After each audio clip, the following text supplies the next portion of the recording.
ओम शांति। हम सभी ओरिजिनल में शुद्ध पवित्र आत्माएं हैं और सभी आत्माएं परमधाम निवासी शुद्ध हैं, पवित्र हैं। इसी ओरिजिनलिटी से सभी आत्माओं को देखने की समझ देने वाले परमपिता परमात्मा जी का हम सब तहे दिल से धन्यवाद करेंगे। विधि पूर्वक परमपिता परमात्मा की शिक्षाओं के प्रमाण चलकर सभी को शुद्ध दृष्टि से देखने वाले व्यक्त ब्रह्मा, अव्यक्त ब्रह्मा, गुप्त बड़ी माँ, big brother, great great grandfather का रोल प्ले करने वाली ब्रह्मा जी की आत्मा का तहे दिल से हम सब धन्यवाद करेंगे। धन्यवाद करते हुए दोनों जबरदस्त लाइट्स को हाजिर नाजिर करते हुए उनके अनमोल महावाक्य हम उन्हीं से समझेंगे। जो समझ हमको मिल रही है वो सभी आत्माओं तक पहुंचे, ये दिल से दुआ करेंगे। वो समझ पूरी प्रकृति, पूरे वायुमंडल, पूरे तत्वों में फैले, ये दिल से हम दुआ करेंगे। उन आत्माओं तक पहुंचे जो इस समय हॉस्पिटल में है या फिर घरों में पीड़ित अवस्था में है। हर आत्मा सशक्त बने, सशक्त बनकर अपने सारे जितने भी हिसाब किताब हैं उसको सेटल करे। दिल से दुआ करेंगे और प्रभु से जुड़ी रहे, दिल शिकस्त ना हो, ये दिल से दुआ करेंगे। प्रभु जी के अनमोल महावाक्यों की जो शक्ति है वो उन आत्माओं तक पहुंचे जो इस समय आकारी शरीर में है, उन आत्माओं तक पहुंचे जो इस समय अलबेले हो गए हैं या मायावी प्रकोप में है या फिर रिद्धि सिद्धियों के प्रकोप में है। सभी आत्माओं तक परमात्म समझ पहुंचे। प्रभु जी के अनमोल महावाक्यों की जो शक्ति है वो उन आत्माओं तक पहुंचे जो वाम मार्ग में चले गए हैं, उनको पुनः पवित्रता आकर्षित करे। आत्माएं पुनः परमपिता परमात्मा के सब बने। दिल से हम दुआ करेंगे। उन आत्माओं तक पहुंचे जो द्वापर युग और कलयुग में ड्रामा में प्रवेश करते हैं, सभी को प्रभु की याद आए। सभी आत्माएं मोह माया के बंधनों से मुक्त हों, ये दिल से दुआ करेंगे। प्रभु जी के अनमोल महावाक्यों की जो शक्ति है वो उन आत्माओं तक पहुंचे जो अपनी संस्था बनाकर बैठ गए हैं, प्रभु के एंटी होकर चल रहे हैं। सद्बुद्धि आए सभी को और सब प्रभु के बने। दिल से दुआ करेंगे। प्रभु जी के अनमोल महावाक्यों की जो शक्ति है वो उन आत्माओं तक पहुंचे जो रिद्धि सिद्धियां कर रहे हैं और तांत्रिक विद्याएं कर रहे हैं, जो भटक रही हैं रूहें, जो भटकती हुई रूहें रिद्धि सिद्धियों के प्रकोप में आकर दूसरों को कष्ट दे रही हैं। सबको सद्बुद्धि आए, सब प्रभु से जुड़े, ये दिल से दुआ करेंगे। कुमार कुमारियों के शरीर में जो आत्माएं हैं, जो छोटे शरीरों में आत्माएं हैं, सबको प्रभु आकर्षण हो, उनमें से कोई भी मायावी प्रकोप में ना आए, कोई भी विकारी हथियाला ना बांधे। दिल से दुआ करेंगे। दुआ करते हुए अपने लिए भी दुआ करेंगे कि हम सभी प्रभु जी के अनमोल महावाक्यों को इनसे यथार्थ समझें और फिर उसको यथार्थ अमल में लाएं और स्व परिवर्तन करें और विश्व परिवर्तन में सहयोगी बने। ये दिल से दुआ करेंगे। दुआ करते हुए हम सब देखेंगे आज हमारे परमपिता परमात्मा हम आत्माओं को किस विधि से शुभ चिंतक बनाते हैं। मीठे मीठे बाबा मेरे, मीठे बच्चे, तुम्हें अभी ज्ञान की दृष्टि मिली हुई है। अब हमारा सारा कुछ परिवर्तन होना है ना, हमारी वृत्ति भी, हमारी दृष्टि भी, हमारी कृति भी, सब कुछ चेंज करनी है। तो बाबा हमको समझ दे रहे हैं कि तुम्हें अभी ज्ञान की दृष्टि मिली है, इसलिए तुम्हारा जो भटकना है वो तो बंद हुआ। तुम शांति धाम सुख धाम को याद करते हो। मीठे मीठे परमपिता परमात्मा हम आत्मा को समझ दे रहे हैं। मीठे बच्चे, तुम्हें अभी ज्ञान की दृष्टि मिली है, समझ की दृष्टि मिली है। अब उस दृष्टि से सबको देखना है ना। पहले हमारी जिस्मानी दृष्टि थी, वो तो अज्ञान की देन है।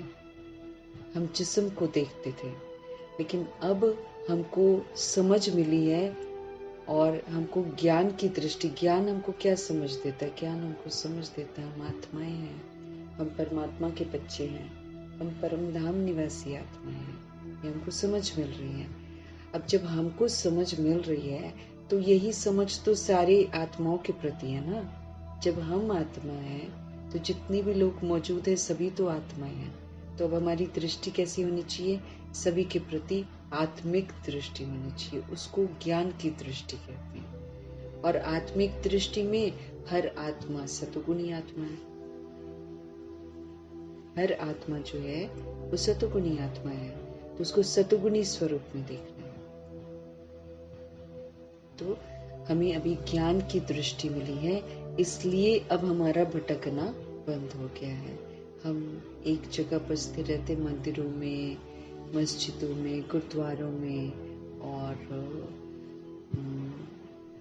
चर्च में, या फिर इधर उधर संतों के पास, गुरुओं के पास।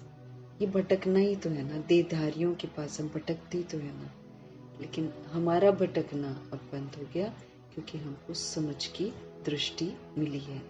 तुम शांति धाम सुख धाम को अब याद करते हो। हमको याद करना ही है। हमको शांति धाम को भी याद करना है, हमको सुख धाम को भी याद करना है। बहुत जरूरी है हमारे लिए याद करना, क्योंकि जब हम याद करेंगे तभी तो हम वहां जाने लायक बनेंगे। वहां जाने लायक हमको बनना है। शांति धाम के लिए हमको निराकारी, निर्विकारी, निरअहंकारी बनना है, ज्योति बिंदु बनना है, निर्भय बनना है, निर्वैर बनना है। और फिर सुख धाम में वापस सृष्टि रूपी ड्रामा शुरू होने वाला है 111 से। तो बाबा कहते सुख धाम में भी आना है। अब हम सुख धाम को याद करेंगे, सुख धाम की समझ हमको मिलेगी, तभी तो हम सुख धाम के लिए पुरुषार्थ करेंगे। क्योंकि फिलहाल तो हमने जो भी किया है वो दुख धाम के लायक किया है, तभी तो हम दुख धाम में आए हैं। क्योंकि हमने सोचा, बोला, कर्म ही वैसे किया है। तो अभी सुख धाम को याद करेंगे तो फिर सुख धाम की विशेषताओं को स्मृति में लाएंगे। फिर जब विशेषताओं को स्मृति में लाएंगे तो फिर उन विशेषताओं के साथ हम पाठ बजाएंगे, है ना। तो तुम शांति धाम सुख धाम को याद करते हो। सुख धाम के लिए फिर सर्व गुणों से संपन्न, 16 कला संपूर्ण, फिर संपूर्ण निर्विकारी, फिर मर्यादा पुरुषोत्तम, है ना, फिर संपूर्ण अहिंसक। ये सारी विशेषताएं हमको धारण करनी है। तो भटकना थोड़ी है अब हमको इधर उधर। अब हमको इन दोनों चीजों की तरफ अपना पूरा पूरा ध्यान देना है। हमें याद रखना है हम सोल्स हैं, हम पावरफुल हैं। ये मेरी ओरिजिनलिटी है। ये सिर्फ मर्ज हो गई है, बाबा कहते हैं। अब कहते हैं मैं तुम्हारे साथ हूँ, तुम मेरे साथ कंबाइंड रहो, मेरी कंपनी में रहो और फिर से अपनी ओरिजिनलिटी को इमर्ज करो। विधि है कि ओरिजिनल को अब यूज करो। अब समझो कि मैं शक्तिशाली आत्मा हूँ, तो जो भी परिस्थितियां आती हैं, विघ्न आते हैं, ऑपोजिशन आते हैं, उसको शक्तिशाली बनकर पार करना है ना। फिर ऐसे ही बाबा कहते हैं तुम शांत स्वरूप आत्मा हो। बिंदी तो शांत है, तो फिर से हमको बिंदी बनना है। तो कुछ भी होता है, कोई प्रश्न नहीं करना है, कोई करेक्शन नहीं करना है, हमको शांत रहना है। इस विधि से हम बहुत सारी चीजों को पार कर जाएंगे ना। नहीं तो फिर पार कैसे करेंगे? दिल शिकस्त होते रहेंगे हम, है ना। तो हमको तो कल बाबा ने क्या बोला है, शुभ चिंतक बनना है हमको, अपने प्रति भी, दूसरों के प्रति भी। खुद भी दिल शिकस्त नहीं होना है, और दूसरी जो दिल शिकस्त हो जाती है सोल से, कभी कोई परेशानी आती है तो सोल से दिल शिकस्त हो जाती है, नहीं, उसको दिल शिकस्त नहीं, उसको सशक्त बनाना है ना। मम्मा पापा ने अपना पार्ट बजाकर और दादियों ने अपना पार्ट बजाकर शक्तिशाली होने का सबूत दिया है ना। प्रॉब्लम्स मतलब शारीरिक प्रॉब्लम्स, बाकी बाहर की प्रॉब्लम्स भी दादियों के सामने तो बहुत आई थी, क्योंकि सारा विस्तार जो हुआ है बाद में वो तो बाबा के अव्यक्त होने के बाद हुआ ना। तो दादियों के सामने तरह तरह की परेशानियां आती थी, कभी सेहत की, कभी ऑपोजिशन की, कभी, लेकिन भगवान ने उनको इतना अच्छा ब्रह्मा के द्वारा सींचा था, मम्मा से अच्छी से उनको पालना मिली थी, इसलिए वो हर चीज को पार कर गए। दुखों को देख, शारीरिक कष्टों को देखकर वो नाराज थोड़ी होते थे, बाबा से कभी नहीं बोलते थे कि हमको ऐसा क्यों, हमने तो किसी का बुरा ही नहीं किया, है ना। इस जन्म में तो उन्होंने किसी का भी बुरा नहीं किया, और इस जन्म में तो वो अपवित्र भी नहीं बने। मम्मा दादियाँ ये कहाँ अपवित्र वाली लाइन में थोड़ी गए, तो इन्होंने तो इस जन्म में कोई भी, मम्मा ने तो बिल्कुल कुछ गलत नहीं किया, है ना। तो मम्मा भी तो बोल सकती थी ना कि भाई फिर मुझे इतना बड़ी बीमारी कैसे लगी, कैंसर कैसे, उन्होंने किया नहीं, उन्होंने सबूत दिया कि ये सारा हमारा 63 जन्मों का हिसाब किताब है। हम जब स्वधर्म के विपरीत सोचते हैं, बोलते हैं, कर्म करते हैं, खाते हैं, पीते हैं, स्मृतियों के खिलाफ जब हम जाते हैं, उसका हमें वो पुराना हिसाब किताब सेटल होकर आत्मा बेदाग बनती है। इस विधि से जब हमको शरीर से कष्ट आता है तो हम बेदाग बनते हैं, हमारे दाग खत्म होते रहते हैं। लेकिन अगर हमको शरीर की तकलीफ होती है और हम मायूस होते हैं तो फिर हम हार खा रहे होते हैं, क्वेश्चन करेक्शन करते हैं फिर तो हम हार खा रहे होते हैं, है ना। तो इसीलिए क्वेश्चन भी नहीं करना है क्यों हो रहा है, कैसे हो रहा है, नहीं, बस और प्रभु की लगन में लग जाना है, प्रभु की लगन में मगन हो जाना है। हमको तो यहाँ से जाना है ना, यहाँ से जाने के लिए फिर हमको अपने ऊपर सारा नजर भी तो रखनी है कि कैसे हम अपने आप को सारी चीजों से फ्री करें। बाबा तो बोलते हैं कि ये हॉस्पिटल में एडमिट होती हैं सोल्स, दादियाँ जब एडमिट होती थी ना, तो बाबा उनको हमेशा बोलते थे ये है कि आराम करो और मनसा सेवा करो। आराम करो इन द सेंस कि कोई काम नहीं करो और मनसा सेवा का सहयोग दो, क्योंकि उसकी ज़रूरत है पूरे वर्ल्ड को। तो हम जितना सेवा करते जाएंगे, जितना हम दुआएं देते जाएंगे, उतना ये दर्द या तकलीफें भूलती जाएंगी और सब कुछ ठीक होता चला जाएगा। लेकिन जितना हम क्वेश्चन करेंगे, जितना हम करेक्शन करेंगे, जितना हम मायूस होंगे, उतना हम अपनी बीमारी को बढ़ाते जाएंगे। इसीलिए एकदम हमेशा शांति धाम सुख धाम को याद करना है और व्यस्त रहना है, अपना लिखते रहना, मैं आत्मा हूँ, वो आत्मा है, वो आत्मा है, मैं शुभ चिंतक आत्मा हूँ। क्योंकि बाबा रोज बोलते ना, अमृत वेले एक अपना स्वमान लो, स्वमान का अर्थ समझो और फिर मैं कौन हूँ, मैं किसकी हूँ, फिर सारा दिन वो वाला स्वमान को यूज करो परिस्थितियों में, व्यक्तियों के साथ, सबके साथ। कितना मतलब हमारे पास व्यस्त रह, जब हम व्यस्त रह जाते हैं ना, जैसे बाबा कहते हैं, तो आराम से हमारी तकलीफें दूर हो जाती हैं। लेकिन पढ़ाई को छोड़ देते हैं, मायूस हुए रहते हैं, फिर हमारी सेहत और डाउन होती है। इसलिए इस बात का भी हमको बहुत ध्यान रखना कि जब कभी हमें तकलीफें आए, उसको स्वीकार कर लेना है और अपने आप को शक्तिशाली आत्मा समझ साक्षी दृष्टा होकर उसको पार करना है। उसको शुभ शुभ वाइब्रेशंस देने हैं कि मैं हेल्दी हूँ, मैं परमात्मा छत्र छाया में हूँ, मेरा शरीर निरोगी है, निरोगी रहेगा। ऐसे करके उसको वरदान देते जाने, वरदान देते जाएंगे, वो हील होता जाएगा, शक्तिशाली बनता जाएगा। बाकी जितना भी हमारे दिमाग में थॉट्स हैं, उसके लिए फिर बाबा कहते दुआएं देते जाओ, सबको दुआएं देते जाओ, हमारा रास्ता क्लियर होता जाएगा। हर चीज को समझ कर चलना है, भगवान हमारे साथ है, फिर हमको चिंता नहीं करनी है। इस बात का ध्यान बाबा हमको बार बार खिंचा, हम कंबाइंड हैं भगवान के साथ, वो हम उनकी कंपनी में हैं, तो हमको कोई प्रॉब्लम थोड़ी है, हमको दुखी तो होना ही नहीं है। हमेशा एग्जाम्पल देखो मम्मा को, दादियों को, ब्रह्मा जी को, सबके साथ कर्म भोग आया है, क्योंकि 63 जन्मों का है। और हम लोगों ने तो इस जन्म में विकारी हथियाला भी बांधा है, दादियों ने तो विकारी हथियाला नहीं बांधा, और मम्मा ने विकारी हथियाला नहीं बांधा। या तो विकारी हथियाला बांधा है, विकारी कल, जैसे बाबा कहते बच्चे भी पैदा किए तो दुखी हो गए, है ना, कि दुख की प्राप्ति होने वाली है उससे भी, तो वो फिर शादियां करवा देते हैं कई लोग, फिर शादियां करवा के बच्चे पैदा करवा लेते। तो पाप नहीं किए क्या हमने? करे ना हमने। ये सारे हमारे हिसाब किताब सेटल होते हैं, किसी के तुरंत हो जाते हैं धर्मराजपुरी के पहले पहले, क्योंकि जिनका पहला होता है बाबा कहते वो धर्मराजपुरी में नहीं जाते हैं, और जिनका अभी पहले नहीं होता वो धर्मराजपुरी में फंसते हैं। तो जो पहले पहले हो जाता है उसको हंसी खुशी से चुकतू करते जाना है। प्रभु चिंतन, ज्ञान चिंतन, स्व चिंतन और शुभ चिंतन, ये चारों करते रहो, सारी बीमारियों को पार करते जाओ। डरना नहीं है किसी भी चीज से हमको। देवताओं में कौन सी ताकत है और वो ताकत किस विशेषता के कारण है?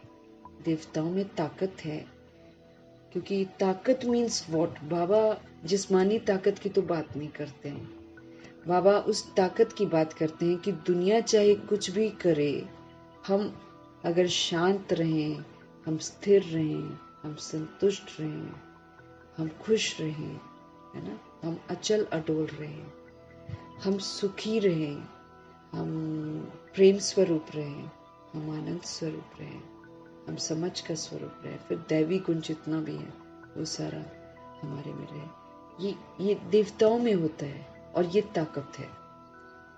रावण राज्य की सोल्स बिल्कुल उल्टा काम करेंगी, तंग करेंगी, परेशान करेंगी, दुखी करेंगी, दूसरों को गिराने की भावना रखेंगी। इस समय तो सोल्स गंदी हो गई हैं, लेकिन सतयुगी देव आत्मा की ताकत ये है कि उनको स्वीकार करेगी, उनकी गलतियों को, अवगुणों को भी संभालेगी, बदले में उसको श्रेष्ठ सहयोग देगी। ताकत इसको बोलते हैं बाबा। अब बाबा समझ दे रहे हैं देवताओं में कौन सी ताकत है और वो ताकत किस विशेषता के कारण है। उत्तर है, देवताओं में सारे विश्व पर राज्य करने की ताकत है। सारे विश्व पर कौन राज्य करेगा? जो दिव्यता और सत्यता से भरपूर होगा, कभी किसी को तंग नहीं करेगा, सबके साथ प्यार करेगा, है ना। तो देवताओं में सारे विश्व पर राज्य करने की ताकत है। वो ताकत विशेष एक मत की विशेषता के कारण है। वहां एक मत होने के कारण वजीर आदि रखने की जरूरत नहीं है। देवताओं ने संगम पर बाप से ऐसी श्रीमत ली हुई है जो 21 जन्म वो राज्य करते हैं। वहां एक राजा की एक दैवी फैमिली होती है, दूसरी मत होती ही नहीं है। एक राजा विश्व महाराजन नारायण जी और सारी दैवी फैमिली, सब में दिव्यता होती है, सब में सत्यता होती है। कब हम ये धारण करते हैं? संगम पर। कैसे? बाप की श्रीमत पर चलकर। बाप की श्रीमत इतनी जबरदस्त हमको मिलती है कि हम उनकी श्रीमत पर चलकर 21 जन्म राज्य करते हैं। वहां एक राजा की एक दैवी फैमिली होती है, दूसरी और किसी की मत चलती ही नहीं है। यहाँ पर धारण करके जाते हैं ना शिव बाबा की श्रेष्ठ मत को। तो देवताओं में कौन सी ताकत है और वो ताकत किस विशेषता के कारण है? उत्तर है, देवताओं में सारे विश्व पर राज्य करने की ताकत है। वो ताकत विशेष एक मत की विशेषता के कारण आती है। वहां एक मत होने के कारण वजीर की जरूरत होती नहीं है, मतलब कोई एडवाइजर नहीं चाहिए और रखने की दरकार नहीं है। देवताओं ने संगम पर बाप से ऐसी श्रीमत ली हुई है जो 21 जन्म राज्य करते हैं। वहां एक राजा की एक दैवी फैमिली होती है, दूसरी मत वहां पर होती ही नहीं है, क्योंकि यहाँ से श्रीमत लेकर जाते हैं ना, समझ के संस्कार तो यहीं से लेकर जाते हैं सारी सोच। फिर गीत है, नयनहीन को राह दिखाओ प्रभु, पग पग ठोकर खाऊं मैं। ऐसा गीत भक्ति मार्ग में बनाया हुआ है। तो ब्रह्मा जी को पसंद आ गया, है ना। तो हम सब भी तो नयनहीन थे ना, समझ का नेत्र तो हमारे पास भी नहीं था। हम भी पग पग कदम कदम पर ठोकरें ही खा रहे थे। ओम शांति। बच्चों को नयन मिले हैं, समझ के नयन मिले हैं। पहले नयन नहीं थे। कौन से नयन? ये 2 आंखें तो थी, लेकिन कौन से नयन नहीं थे। बाबा कहते पहले नयन नहीं थे, लेकिन कौन से नयन? ज्ञान के नयन नहीं थे। समझ की आंख जो होती है वो नहीं थी हमारे पास। अज्ञान के नयन तो थे। ये 2 आंखें क्या है? अज्ञान का नयन, क्योंकि देह अभिमान में हम इसको यूज कर रहे थे ना। तो इन आंखों से हम बॉडी देखते थे, इन आंखों से हम बॉडी के अवगुणों को देखते थे, इन आंखों से ही हम जो भी है सारे वर्ल्ड को इन्हीं आंखों से देखते थे। माना जो दिखाई दे रहा है उसको सत्य समझते थे। तो ज्ञान का नयन नहीं था, लेकिन अज्ञान के नयन तो हमारे पास ये 2 आंखें, स्थूल आंखें, ये हमारे को थी। बच्चे जानते हैं ज्ञान सागर एक ही बाप है। हम जानते हैं कि ज्ञान के सागर एक शिव पिता परमात्मा ही है, और कोई में ये रूहानी ज्ञान ही नहीं है। रूह का ज्ञान तो किसी में भी नहीं है। जिस ज्ञान से सदगति होती है, ज्ञान सागर एक ही बाप है, और कोई में ये रूहों को लेकर जो ज्ञान है किसी के पास नहीं है। जिस ज्ञान से, इस ज्ञान से ही हम आत्माओं की सदगति होती है, अर्थात शांति धाम सुख धाम जाना। सदगति मतलब क्या है? पहले शांति धाम जाएंगे और फिर सुख धाम का हक प्राप्त करते हैं। अभी तुम बच्चों को दृष्टि मिली है, कैसे सुखधाम बदलकर फिर माया का राज्य व दुखधाम बनता है। अभी तुम बच्चे जानते हो, बच्चों को दृष्टि मिली है कि कैसे सुखधाम बदलकर फिर माया का राज्य दुखधाम बनता है। कभी सुख का राज्य था, कभी सोने की चिड़िया थी, लेकिन अब हमको समझ की दृष्टि मिलती है, तो अब हमको सारी बातें समझ में आती हैं कि जिस ज्ञान से सदगति होती है, अर्थात शांति धाम और सुख धाम में जाने का हक प्राप्त होता है। अभी तुम बच्चों को दृष्टि मिली है कि कैसे सुखधाम बदलकर फिर माया का राज्य व दुखधाम बनता है।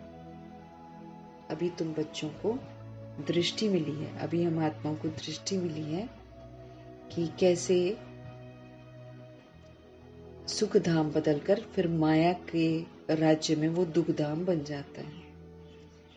पुकारने लगते हैं, फिर जब ऐसे होता है ना, दुखधाम बन जाता है, तो फिर पुकारने लगते हैं कि नयनहीन को राह दिखाओ प्रभु।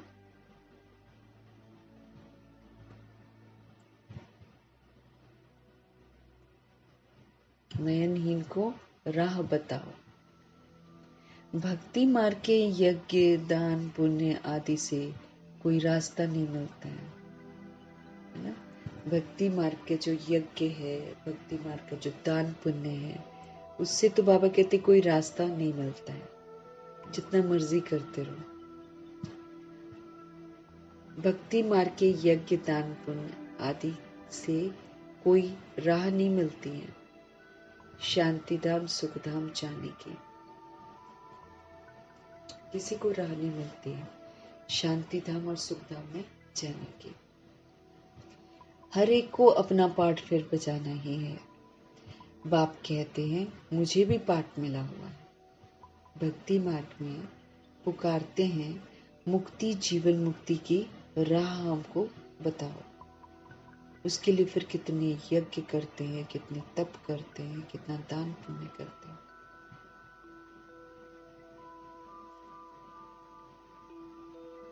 तो भक्ति मार्ग में पुकारते हैं मुक्ति जीवन मुक्ति की हमको राह बताओ।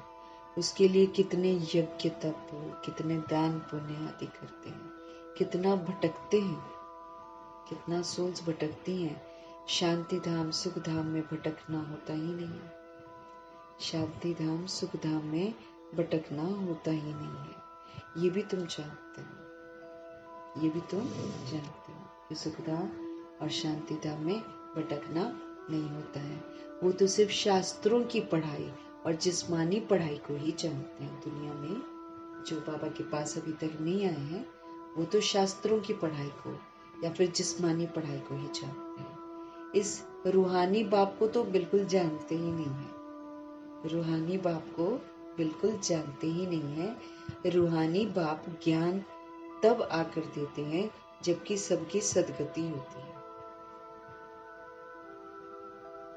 रूहानी बाप ज्ञान तब आकर देते हैं जबकि सर्व की सदगति होती है। यही समय है बाबा जब आकर हमको समझ देते हैं और सारी सोल्स को लिबरेट करते हैं।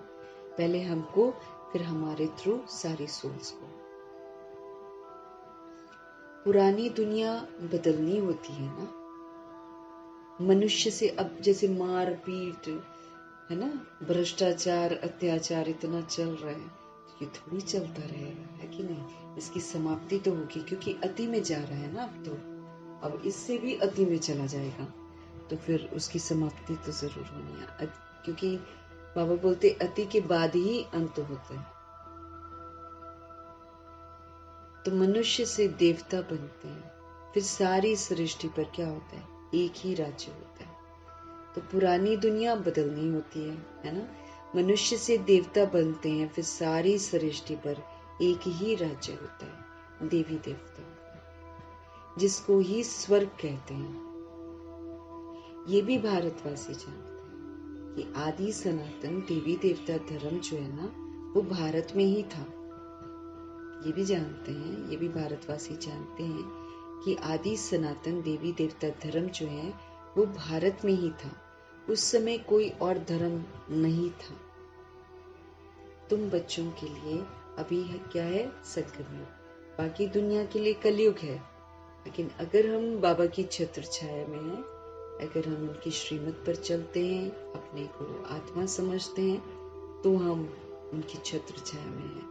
हम फिर संगम युग में हैं। इस संगम युग में हमको अब पुरुषोत्तम बनना है। पहले तो बाबा की छत्र छाया में आना है, संगम युग में आना है। फिर बाबा जैसे जैसे कहते जा रहे हैं वैसे वैसे करते जाना है, और फिर हमको अपने आप को पुरुषोत्तम बनाना है। सभी पुरुषों में, यानी कि सभी आत्माओं में उत्तम बनने वाली आत्मा पुरुषोत्तम कहलाती है। जैसे लक्ष्मी नारायण, ब्रह्मा सरस्वती जी ऐसा बनते हैं। तो तुम बच्चों के लिए अभी यह संगम युग, बाकी सब है कलयुग में। तुम पुरुषोत्तम संगम युग पर बैठे हो। जो जो बाप को याद करते हैं, बाप की श्रीमत पर चलते हैं, वो संगम युग पर है।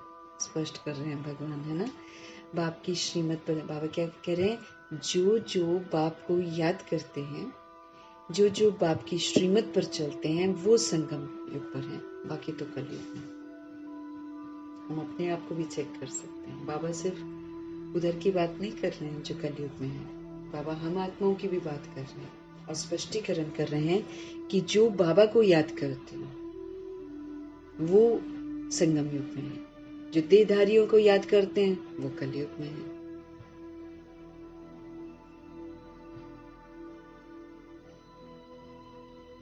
जो बाप को याद करते हैं, जो बाप की श्रीमत पर चलते हैं, वो संगम युग में प्रभु की छत्र छाया में है।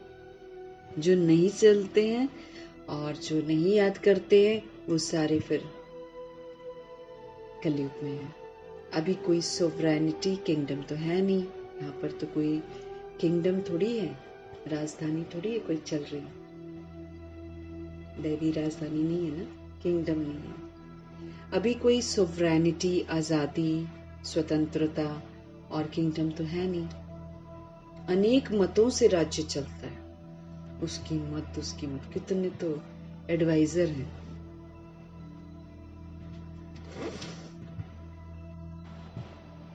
अभी कोई सोवरेनिटी, कोई किंगडम तो है नहीं, अनेक मतों से राज्य चलता है। सतयुग में तो एक महाराजा की ही मत चलती है।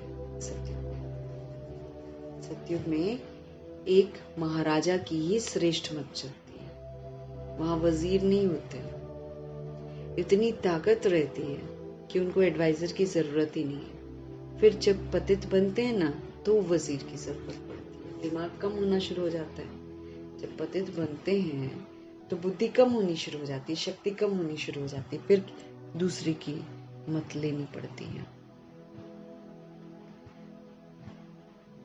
बाबा कहते हैं अनेक मतों से राज्य चलता है आजकल। सतयुग में तो एक महाराजा की ही मत चलती है, वो भी उसने धारण की होती है संगम। वो भी जो मत मिलती है वो प्रभु से मिलती है ना, तो संगम युग में प्रभु जी की मत मिलती है तो समझ में आता है। बाबा कहते हैं अनेक मतों से राज्य चलता है, सतयुग में तो एक महाराजा की ही मत चलती है। ये मत उन्होंने संगम युग में धारण की होती है, वजीर उनको नहीं चाहिए। इतनी ताकत रहती है कि फिर जब पतित बनते हैं तो वजीर आदि फिर रखते हैं।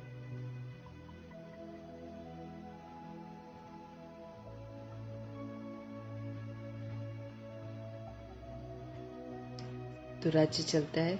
सतयुग में तो एक महाराजा की ही मत चलती है, वजीर नहीं होते वहां। इतनी ताकत रहती है। फिर जब पतित बनते हैं ना, तब शक्तियां घटती हैं, तब वजीर आदि रखते हैं, क्योंकि वो ताकत नहीं रहती। अभी तो है प्रजा का राज्य, प्रजा का प्रजा पर राज्य है। Government of the people, for the people, by the people. प्रजा ही चुनती है ना, प्रजा के लिए ही चुनती है और प्रजा की ही सरकार होती है। प्रजा का राज्य है। सतयुग में एक मत होने से ताकत रहती है। एक प्रभु की मत हमको शक्तिशाली बनाती है। अभी तुम वो ताकत ले रहे हो, यहाँ से ताकत अभी बाबा से लेनी है। 21 जन्म इंडिपेंडेंट राजाई करते हो। इस जन्म भी जो श्रीमत पर चलते हैं वो राजाई करते हैं, और फिर आगे भी 21 जन्म इंडिपेंडेंट रहते हैं, इंडिपेंडेंट राजाई करते हैं। अपनी ही दैवी फैमिली है, अपनी ही दैवी फैमिली है। अभी ये है तुम्हारा ईश्वरीय परिवार। ये जो है हमारा ईश्वरीय परिवार है।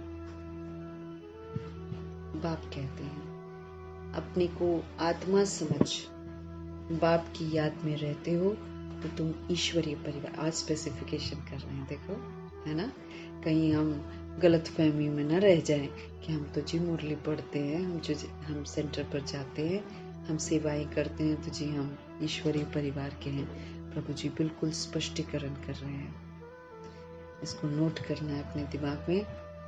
अभी ये है तुम्हारा ईश्वरीय परिवार, भगवान जी ने रचा है ईश्वरीय परिवार। बाप कहते हैं अपने को आत्मा समझ अगर बाप की याद में रहते हो तो तुम ईश्वरीय परिवार के हो। अगर बॉडी समझकर याद कर रहे हैं तो हम उनके परिवार के नहीं। कहा ना, मधुबन मना पांडव भवन, दे भान नहीं होना चाहिए।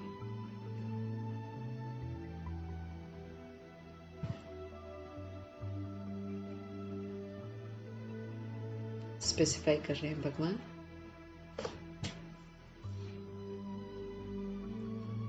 अभी ये है तुम्हारा ईश्वरीय परिवार।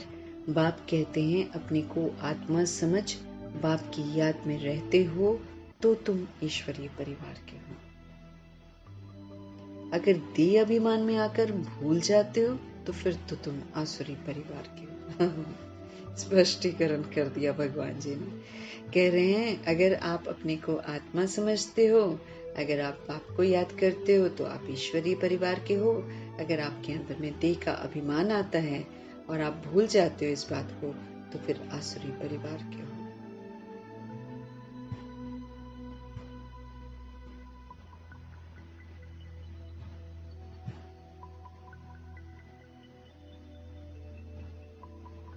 अगर देह अभिमान में आकर तुम भूल जाते हो तो फिर बाबा कहते तुम फिर आसुरी परिवार के हो। 1 सेकंड में ईश्वरीय संप्रदाय के, फिर 1 सेकंड में आसुरी संप्रदाय के बन जाते हो। अपने को आत्मा समझ बाप को याद करना कितना सहज है, परंतु बच्चों को मुश्किल लगता है। बाबा कहते हैं तो बहुत इजी। अपने को आत्मा समझना सच्चाई है ना, झूठ तो है नहीं। तो अपने को आत्मा समझ बाप को याद करना कितना सहज है, परंतु बच्चों को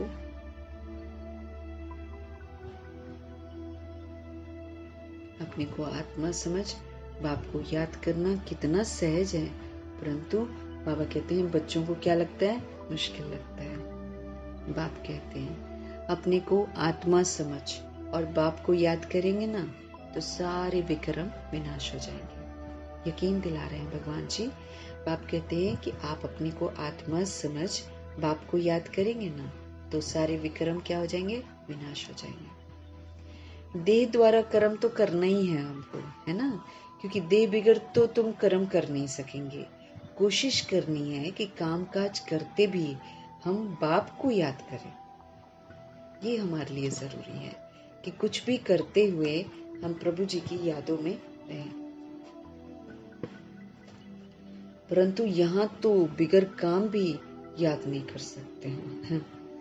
बाबा कहते हैं काम करते हुए भी याद में रहना है, लेकिन बाबा देखते हैं कि यहाँ तो देह बिगड़ तो तुम कर्म कर नहीं सकेंगे ना, तो कोशिश करनी है कि काम काज करते भी हम बाप को याद करें। परंतु बाबा कहते हैं यहाँ तो बिगड़ काम भी नहीं होता है तो भी याद नहीं कर सकते, भूल जाते हैं। बाबा कहते फिक्र नहीं है ना। अगर फिक्र हो तो बाबा कहते हैं ना, फिक्र हो तो फिर तो पूरा अटेंशन रखेंगे। धर्मराज को सामने रखकर दादियां पुरुषार्थ करती थी, बाप दादा को सामने रखकर फिर रिगार्ड रखती थी ना बाबा का, और धर्मराज जी को भी सामने रखती थी।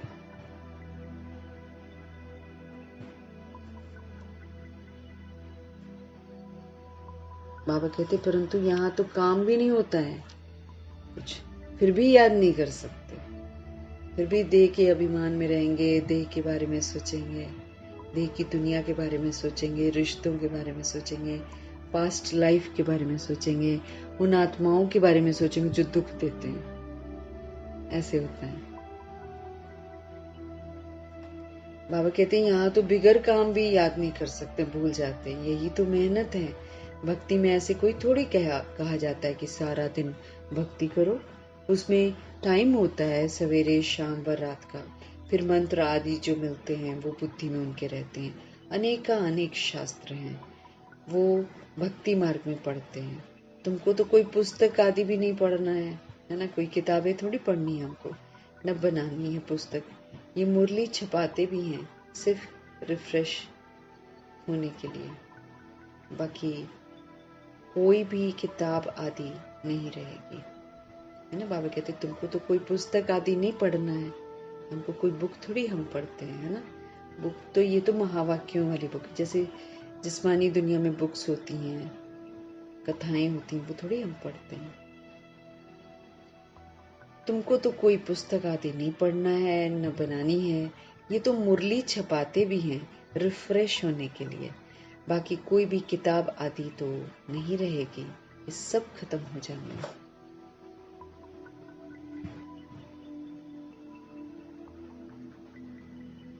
ज्ञान ये तो है ही एक बाप में।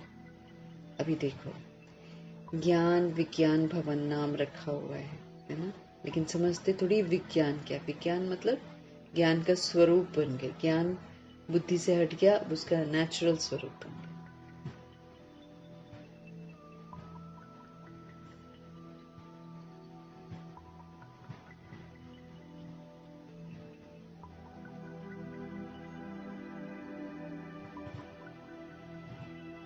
बाबा कहते हैं ज्ञान विज्ञान भवन नाम रख दिया। अब ज्ञान प्राप्त करते करते करते करते उसको धारण करते करते एक दिन हमारा कैसा वाला स्थिति हो जाएगा? विज्ञान की स्थिति हो जाएगी, जहाँ पर ज्ञान याद नहीं रहेगा, लेकिन हम ज्ञान का स्वरूप बन जाएंगे। जैसे शंकर जी, वो विज्ञान वाला स्वरूप है उनका, जहाँ ज्ञान भी होना समाप्त हो जाता है और स्मृति स्वरूप आत्मा परमात्मा और कुछ नहीं।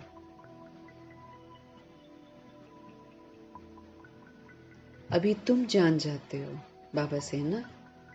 बिगर अर्थ बाबा कहते ऐसे ऐसे नाम रख देते हैं, कुछ भी पता नहीं है कि ज्ञान क्या है, विज्ञान क्या है। अभी तुम ज्ञान और विज्ञान को जानते हो। योग से होती है हेल्थ, जिसको विज्ञान कहा जाता है।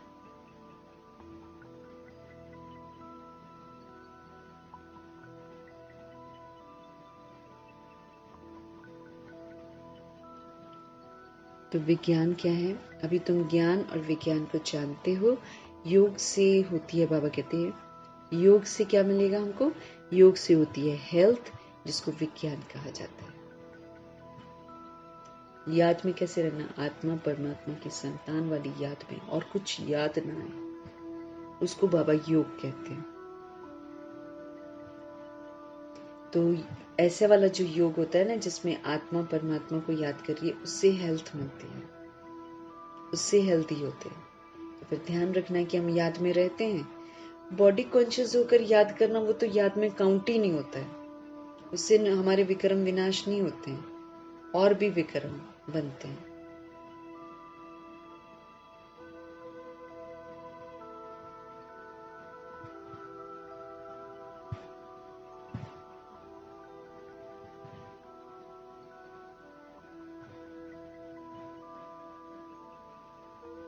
कुछ भी पता नहीं, बाबा कहते ऐसे ही नाम रख देते हैं। अभी तुम ज्ञान और विज्ञान को जानते हो। योग से हमको हेल्थ मिलती है, जिसको विज्ञान कहा जाता है। और ये है ज्ञान, जिसमें वर्ल्ड की हिस्ट्री ज्योग्राफी समझाई जाती है। वर्ल्ड की हिस्ट्री ज्योग्राफी कैसे रिपीट होती है, वो हमको जानना है ना। परंतु वो पढ़ाई है हद की, दुनिया वाली जो पढ़ाई है वो तो हद की है, लिमिट की है। यहाँ तो तुमको बेहद की हिस्ट्री ज्योग्राफी बुद्धि में है। सूक्ष्म वतन है ना, मूल वतन, कोई बताता है क्या ये सारी बातें? ड्रामा कैसे शुरू हुआ, कैसे मध्य में आया, कैसे अंत में, किसी को पता है क्या? तो बाबा आकर हमको बताते हैं। तो हिस्ट्री ज्योग्राफी, बेहद की जो हिस्ट्री ज्योग्राफी है वो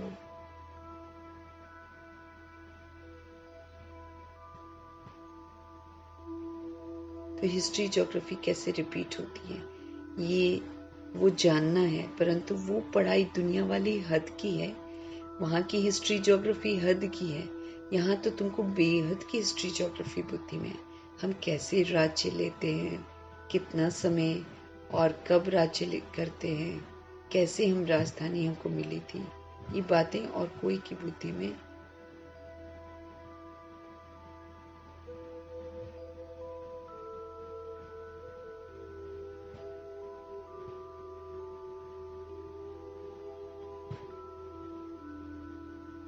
तो हम कैसे राज्य लेते हैं, ये भी बाबा समझाते हैं। कितना समय और कब राज्य करते हैं, कैसे हमको राजधानी मिली थी, ये बातें और कोई की बुद्धि में नहीं आती हैं। जो ड्रामा के पुनर्जन्म में नहीं आते हैं, वही तो सत्य जानते हैं। बाकी तो हम सब पुनर्जन्म में आते हैं। हम में से कौन सत्य बताएगा? कोई भी नहीं बता सकता है। तो कितना समय और कब राज्य करते थे, कैसे राजधानी हमको मिली थी, ये बातें और कोई की बुद्धि में नहीं आती है। बाप ही नॉलेजफुल हैं, नॉलेज से फुल हैं। शिव पिता परमात्मा ज्ञान के सागर हैं वो। ये सृष्टि का चक्र कैसे फिरता है, ये तो बाप ही आकर समझाते हैं। बने बनाए ड्रामा को न जानने के कारण मनुष्य फिर कह देते हैं फलाना निर्वाण धाम गया या ज्योति ज्योत समा गया, ऐसे बोलते हैं।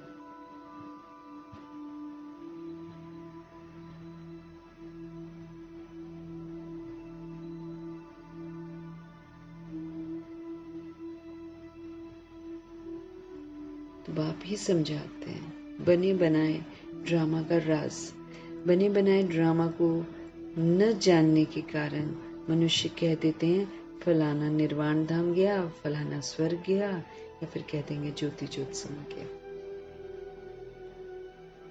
गुरुओं के लिए ऐसे ही बोलते हैं ना, ज्योति ज्योत समा गया। अब गुरु नानक जी बोलकर बॉडी छोड़ने से पहले उन्होंने बोला था किसी से मिलना था ना, यूं तो उन्होंने इसके बीच में भी जन्म लिए हैं, लेकिन किसी एक को बोला था, किसी से मिले थे ना, तो उसको बोला था कि मैं तुम्हें 10वें चोले में फिर मिलूंगा।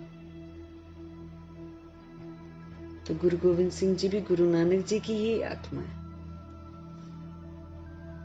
फिर अब भी कहीं ना कहीं मौजूद है। तो बना बनाया ये ड्रामा है, हम आत्माओं ने बना दिया। हम तो भूल जाते हैं, लेकिन परमात्मा को तो सब कुछ मालूम है। तो बने बनाए ड्रामा को न जानने के कारण फिर मनुष्य कह देते हैं कि फलानी सोल जो है निर्वाण चली गई या फिर ज्योति ज्योति समा गई। अब यहाँ तो जाने के लिए, निर्वाण धाम जाने के लिए फिर लायक बनना पड़ता है, तब जाते हैं, ऐसे तो जा भी नहीं सकते। तुम जानते हो सभी मनुष्य मात्र इस सृष्टि चक्र में आते हैं, इससे कोई एक भी छूट नहीं सकता कि सारी सोल से एक बार आके फिक्स कर देती है ना।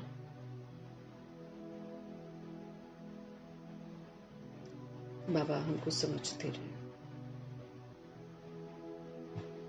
तुम जानते हो सभी मनुष्य मात्र इस सृष्टि चक्र में आते हैं, इससे कोई एक भी छूट नहीं सकता है। बाप समझाते हैं, मनुष्य की आत्मा एक शरीर छोड़ दूसरा लेती है। कितना बड़ा ड्रामा है। सब में आत्मा है, उस आत्मा में अविनाशी पाठ नूंधा हुआ है, रिकॉर्डेड है, अविनाशी पाठ भरा हुआ है। इनको कहा जाता है बनी बनाई बन रही, अब कुछ बननी नहीं। हम सब रिकॉर्ड कर लेते हैं, फिर वही होता है।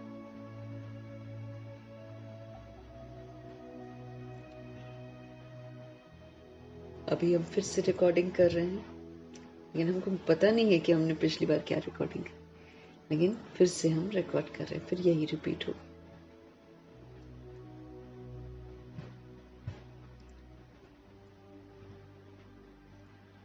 बाबा कहते हैं मनुष्य की सोल जो है वो एक शरीर छोड़ दूसरा लेती है। कितना बड़ा ड्रामा है। सब में आत्मा है, उस आत्मा में अविनाशी पाठ जो है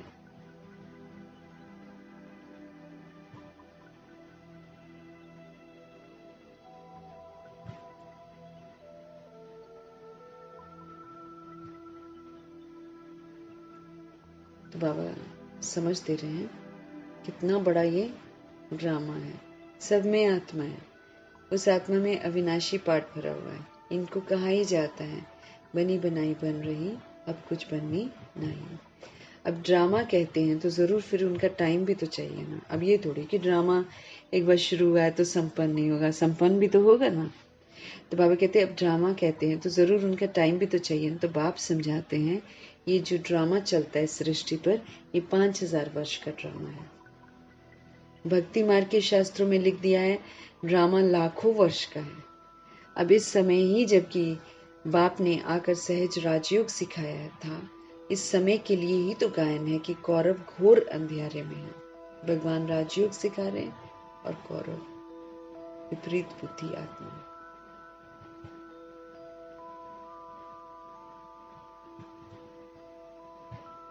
तो भक्ति मार्ग के शास्त्रों में लिख दिया है कि ड्रामा लाखों वर्ष का है।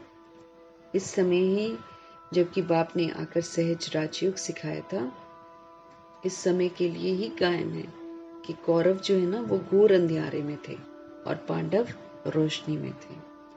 वो लोग समझते हैं कलयुग में तो अर्जुन अभी 40,000 वर्ष बाकी है। उनको ये पता नहीं पड़ता कि भगवान आए हुए हैं इस पुरानी दुनिया को, भगवान आए हुए हैं इस पुरानी दुनिया का मौत सामने खड़ा है।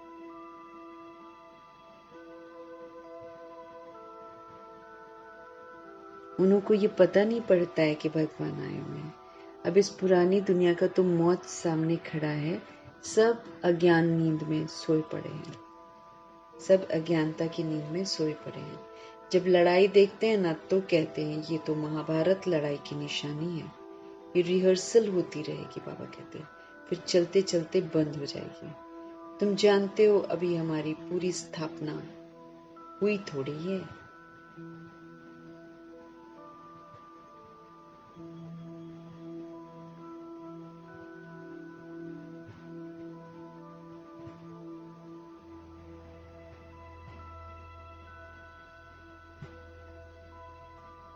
तो बाबा कह रहे हैं बाकी 5 पांडव बचे, ऐसे दिखा देते हैं ना।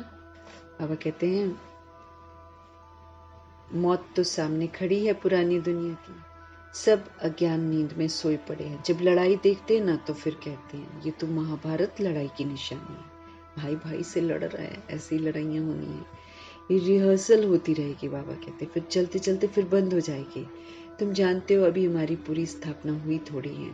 गीता में ये थोड़ी है कि बाप ने सहज राजयोग सिखलाकर यहाँ ही राजा स्थापन की। ये तो गीता में नहीं लिखा हुआ और भी किसी शास्त्र में नहीं लिखा हुआ है कि भगवान आकर सहज राजयोग सिखाते हैं और राजा स्थापन करते हैं।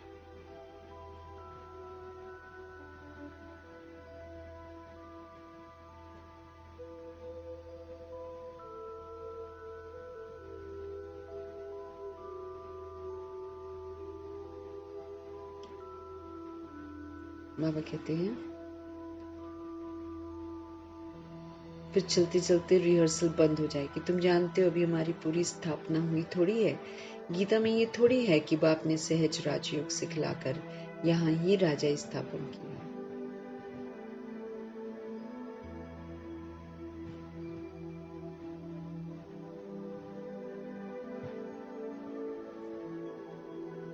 गीता में तो बाबा कहते हैं प्रलय लिख दिए, वहां तो नहीं लिखा है कि भगवान सहज राजयोग सिखाते हैं। गीता में तो प्रलय दिखाते हैं और सब मर गए, बाकी 5 पांडव बचे, वो भी पहाड़ों पर जाकर गल गए, ऐसा बोल देते हैं, गल मरे। अब ऐसा तो नहीं, देह अभिमान उन्होंने खत्म किया संगम युग में, इसीलिए ये गायन कर दिया। यादगार में कुछ तो करेंगे ना। तो 5 पांडव बचे, मतलब ये थोड़ी कि 5 बचे हैं, थोड़े से बचे हैं, लेकिन वहां पर 5 दिखा देते, इस बात का सूचक कि कम लोग बनते हैं।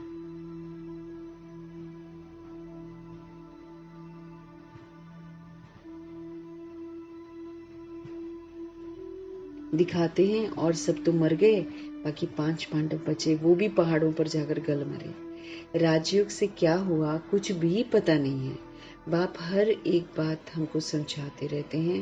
वो है हद की बात, हद की रचना, हद के ब्रह्मा रचते हैं, पालना भी करते हैं, बाकी प्रलय नहीं करते। बाबा कहते बाबा एक बात, बाप हर एक बात समझाते रहते हैं, वो है हद की बात। दुनिया वाली हद की रचना, हद के ब्रह्मा रचते हैं, माना शरीर का बाप जो है वो रचता है, हद का ब्रह्मा रचते हैं और पालना भी करते हैं, बाकी प्रलय तो नहीं करते हैं। दुनिया की बात कर रहे हैं बाबा, संग वो भक्ति मार्ग की बातें कर रहे हैं कि कैसे वहां पर हद का रचता कौन होता है, शरीर का बाप होता है।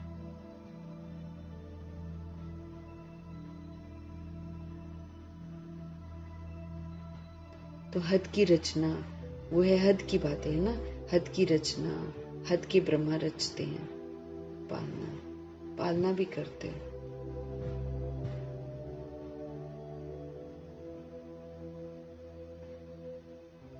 बाबा कहते हैं बाकी 5 पांडव बचे, वो भी पहाड़ों पर जाकर गल मरे। राजयोग से क्या हुआ कुछ भी पता नहीं है। बाप हर एक बात बहुत अच्छे से समझाते रहते हैं। वो दुनिया वाली तो हद की बातें हैं, हद की रचना है, हद के ब्रह्मा रचते हैं, पालना भी करते हैं।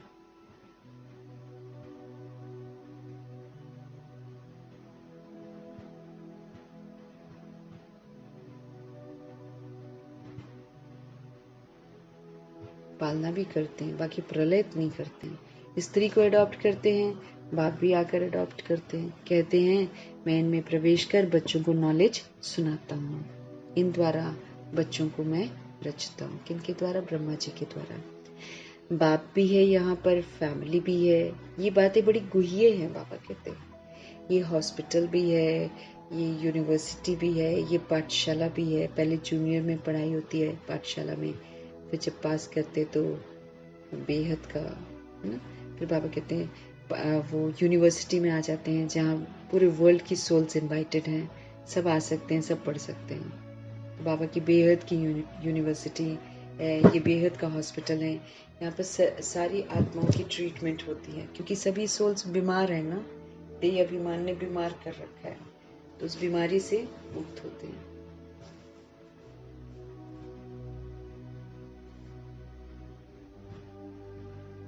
इन द्वारा बच्चों को रचता हूँ। बाप भी है, फैमिली भी है, ये बातें बड़ी गुह्य है, बहुत गंभीर बातें हैं, मुश्किल कोई की बुद्धि में बैठती हैं।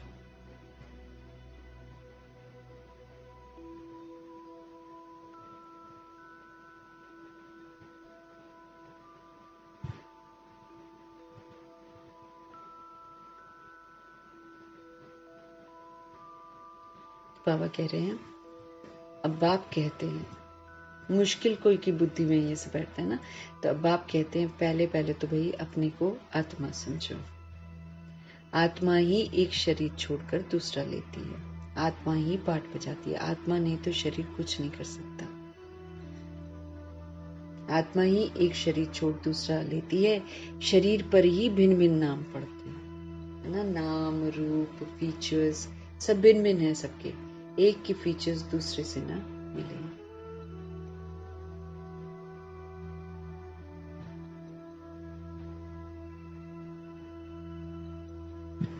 शरीर पर ही भिन्न भिन्न नाम पड़ते हैं, नाम रूप फीचर्स सब भिन्न भिन्न है, एक के फीचर्स दूसरे से न मिले। हर एक आत्मा के जन्म जन्मांतर के अपने फीचर्स हैं, अपनी एक्ट ड्रामा में नूंधी हुई है, इसलिए इनको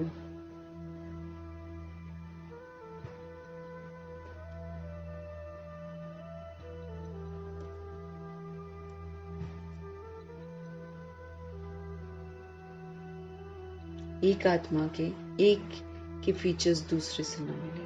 हर एक आत्मा के जन्म जन्मांतर के अपने ही फीचर्स हैं, अपनी एक्ट ड्रामा में नूंधी हुई है, इसलिए इनको बना बनाया ड्रामा कहा जाता है। अभी बेहद के बाप कहते हैं मुझे याद करो तो तुम्हारे विक्रम विनाश हो, तो हम क्यों ना बाप को याद करें, यही मेहनत की बात है, क्योंकि आत्मा समझ परमात्मा को याद करना, इसलिए मेहनत होती है। देह अभिमान में तो बोलते कुछ और है, सोचते कुछ और है, ये दिमाग तो इधर उधर भटका रहता है, उससे तो विक्रम विनाश नहीं होंगे ना हमारे। तुम बच्चे जब याद की यात्रा में बैठते हो तो माया के तूफान बहुत आते हैं, युद्ध चलता है। बाबा कहते लेकिन घबराना नहीं है, माया घड़ी घड़ी याद को तोड़ेगी, संकल्प विकल्प ऐसे ऐसे आएंगे जो एकदम माथा ही खराब कर देंगे। ऐसे ऐसे संकल्प बुद्धि में चले, उससे इंसान उलझ जाता है। तो बाबा कहते ये तो होता ही रहता है, माया तो करेगी करेगी ऐसे। तो तुम बच्चे जब याद की यात्रा में बैठते हो तो माया के तूफान आते हैं, युद्ध चलता है, उससे घबराना नहीं है। माया घड़ी घड़ी बाबा कहते याद को तोड़ेगी, संकल्प भी लाएगी विकल्प भी लाएगी।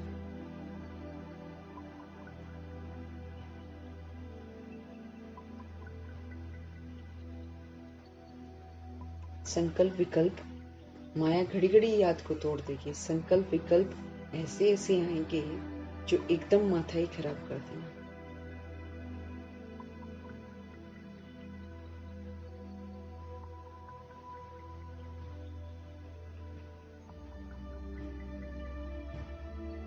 तो संकल्प विकल्प ऐसे ऐसे आएंगे जो एकदम माथा खराब कर देंगे, इसलिए घबराना नहीं है। तुम मेहनत करो, बाबा कहते हैं। बाप ने समझाया है ना, इन लक्ष्मी नारायण की कर्म इंद्रियां वश कैसे हुई, ये संपूर्ण निर्विकारी थे ना अभी, तो ये शिक्षा इन्हों को कहाँ से मिली। अभी तुम बच्चों को ये बनने की शिक्षा मिल रही है, भगवान से ही तो शिक्षा प्राप्त करके ब्रह्मा जी और सरस्वती जी अपनी कर्म इंद्रियों को वश करते हैं और संपूर्ण निर्विकारी बनते हैं। ये शिक्षा इन्हों को कहाँ से मिली, अभी तुम बच्चों को ये बनने की शिक्षा मिल रही है, इनमें कोई विकार नहीं होता है। हमको भी समझाया जाता है कि ऐसे बनो। वहां रावण राज्य ही नहीं है, पीछे रावण राज्य होता है। रावण क्या चीज है ये कोई भी नहीं जानते, ड्रामानुसार ये भी नूंद है, रावण को नहीं जानना ये भी नूंद है। ड्रामा के आदि मध्य अंत को नहीं जानते, इसलिए ही तो नीति नीति करते हैं कि हमको नहीं मालूम, हमको नहीं मालूम। अभी तुम स्वर्गवासी बनने के लिए पुरुषार्थ कर रहे हो।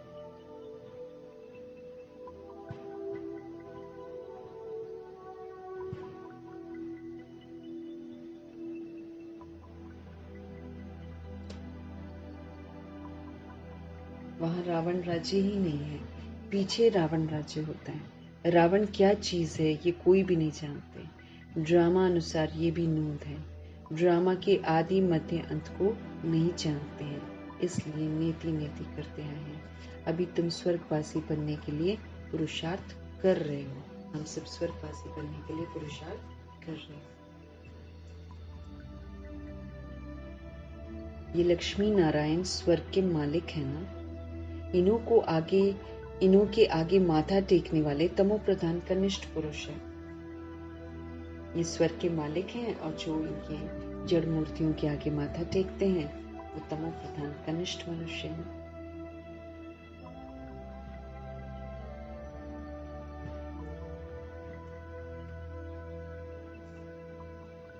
पहले पहले तो एक बात पक्की कर लो, अपने को आत्मा समझ बाप को याद करो तो सारी बातें समझ में आएंगी। एक बात पक्की करो, अपने को आत्मा समझ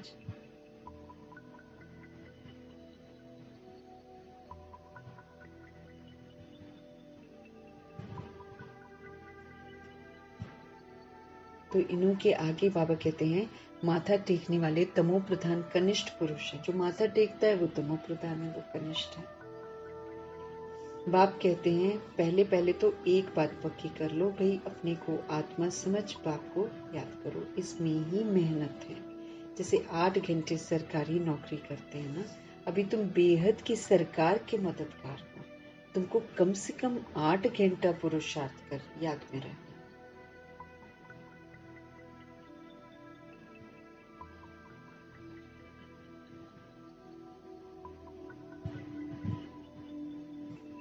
अभी तुम बेहद की सरकार के मददगार हो, तुमको कम से कम 8 घंटे पुरुषार्थ कर याद में रहना है।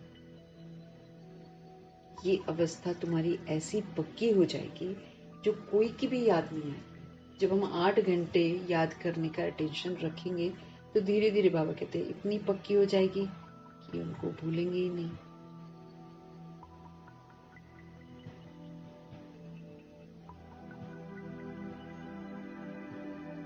अभी तुम बेहद की सरकार के मददगार हो, तुमको कम से कम 8 घंटा पुरुषार्थ कर याद में रहना है। ये अवस्था तुम्हारी ऐसी पक्की हो जाएगी जो कोई की भी याद फिर नहीं आएगी। बाप की याद में ही शरीर छोड़ेंगे।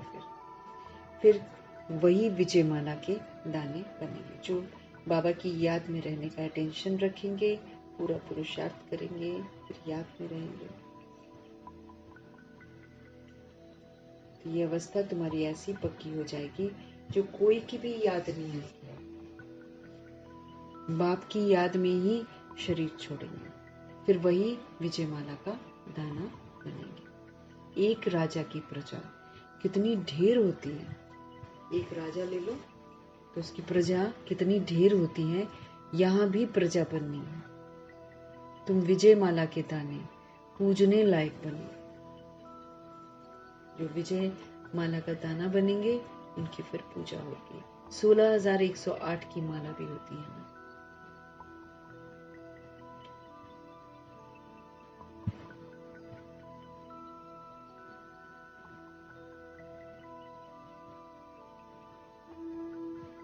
बाबा क्या बोल रहे हैं, तुम बच्चों ने ही, बाबा कह रहे हैं तुम विजय माला के दाने पूजने लायक बनेंगे। 16,108 की माला भी होती है, एक बड़े बॉक्स में पड़ी रहती है। 8 की माला है, फिर 108 की भी है, अंत में फिर 16,108 की भी बनती है।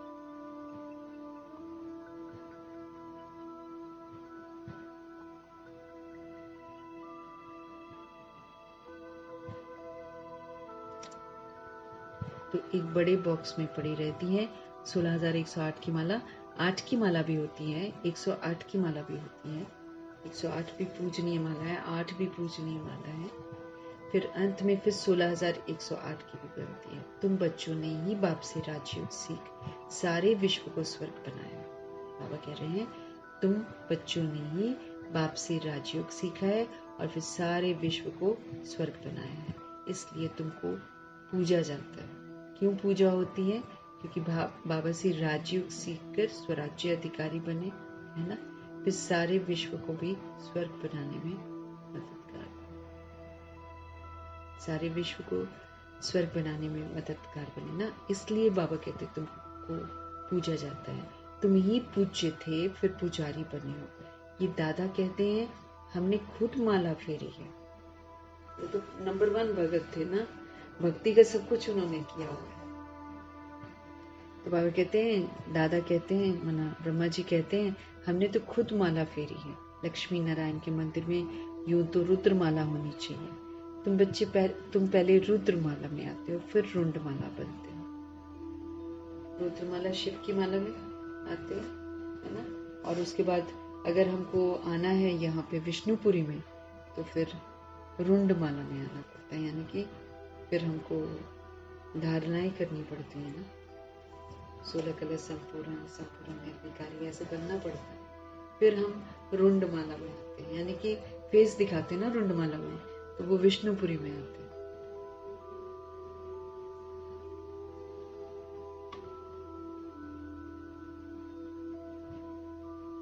पहले नंबर में है रुद्रमाला, जिसमें शिव भी है। रुंडमाला में शिव कहाँ से आए, है ना। वो फिर नारायण जी के कहने पर जो चलते हैं ना, वैसे रुंडमाला बन जाती है। फिर विष्णुपुरी में जाने लायक वो सोल्स बनती है। रुंडमाला में शिव कहाँ से आए, वो है विष्णु की माला। और रुद्रमाला है शिव की माला, उसमें तो सारे बच्चे आते हैं।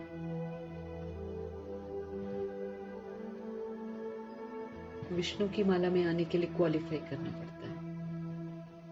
इन बातों को भी कोई समझते थोड़ी हैं। अभी तुम कहते हो हम शिव बाबा के गले का हार जाकर बनते हैं। ब्राह्मणों की माला नहीं बन सकती है, ब्राह्मणों की माला होती ही नहीं है। तुम जितना याद में रहते हो, फिर वहां भी नजदीक में ही आकर राज्य करेंगे। हम जितना बाबा को याद करेंगे, अगर ब्रह्मा जी सरस्वती जी तो हमेशा याद करते थे, जब हम याद करेंगे तभी तो उनके समीप आएंगे। हम उनके जैसा करेंगे पुरुषार्थ, तब तो आएंगे ना समीप। अब विष्णुपुरी में जाना, 111 के घराने में आना, भाई फिर उत्तम पुरुषार्थ चाहिए, जैसे मम्मा बाबा कहते हैं। तो ब्राह्मणों की माला होती नहीं है। तुम जितना याद में रहते हो ना, फिर वहां भी नजदीक में ही आकर फिर राज्य करेंगे। ये पढ़ाई और कोई जगह मिल न सके। तुम जानते हो अभी हम इस पुराने शरीर को छोड़ स्वर्गवासी बन जाएंगे। हम ये वाला पुराना शरीर छोड़ देंगे और हम क्या बन जाएंगे, स्वर्गवासी बनेंगे। सारा भारत स्वर्गवासी बनेगा। भारत जो है अभी तो टुकड़े टुकड़े है ना, इस सारा भारत जो है वो स्वर्गवासी बनेगा। इन पर्टिकुलर भारत ही स्वर्ग था। खास अगर देखेंगे तो भारत ही स्वर्ग था। 5000 वर्ष की बात है, लाखों वर्ष की तो बात ही नहीं हो सकती है। देवताओं को ही 5000 वर्ष हुए। स्वर्ग को मनुष्य भूल गए हैं तो ऐसे ही कह देते हैं, बाकी है कुछ नहीं। इतना पुराना संवत आदि है थोड़ी, है ही सूर्यवंशी चंद्रवंशी, फिर और धर्म वाले आते हैं। पुरानी चीजें काम क्या आएंगी, बाबा कहते हैं। पुरानी चीजें है ना, क्या काम आएंगी। कितना खरीद करते हैं, पुरानी चीज की बहुत वैल्यू करते हैं, बाबा कहते हैं। सबसे वैल्यूबल तो शिव बाबा है। कितने शिवलिंग बनाते हैं। आत्मा इतनी छोटी बिंदी है, ये किसको भी समझ में नहीं आता है। अति सूक्ष्म रूप है। बाप ही समझाते हैं इतनी छोटी बिंदी में इतना पाठ नूंधा हुआ है। बाप ही समझाते हैं इतनी छोटी बिंदी में इतना पाठ नूंधा हुआ है। ये ड्रामा रिपीट होता रहता है। ये ज्ञान तुमको वहां पर नहीं रहेगा। ये ज्ञान वहां पर नहीं रहेगा। ये प्रायः लोप हो जाता है। यादगार बन जाते हैं, ज्ञान लोप हो जाता है, थोड़ा सा छिप जाता है। तो फिर कोई सहज राजयोग सिखा कैसे सकता है। ये सब भक्ति मार्ग के लिए बैठ बनाया हुआ है। अभी बच्चे जानते हैं बाप द्वारा ब्राह्मण, देवता, क्षत्रिय, ये 3 जने बनते हैं ना। बाबा तो ब्राह्मण बनाते हैं, ब्राह्मण के बाद बाबा देवता बनने की पढ़ाई पढ़ाते हैं, लेकिन फिर कुछ देवता बनते हैं, कुछ फिर क्षत्रिय बनते हैं। तो फिर 3 धर्म स्थापन हो रहे हैं भविष्य नई दुनिया के लिए। बाबा कहते वो पढ़ाई जो तुम पढ़ते हो वो है इस जन्म के लिए। जो जिस्मानी स्कूल में हम पढ़ते हैं वो सारा पढ़ाई तो एक जन्म के लिए होती है, उसकी प्रारब्ध तुमको नहीं। लेकिन ये जो पढ़ाई बाबा पढ़ाते हैं इसकी प्रारब्ध तो भविष्य नई दुनिया के लिए है ना। तो वो पढ़ाई जो तुम पढ़ते हो वो है इस जन्म के लिए, और इनकी प्रारब्ध तुमको नई दुनिया में मिलती है। ये पढ़ाई होती है संगम युग पर। ये है पुरुषोत्तम संगम युग।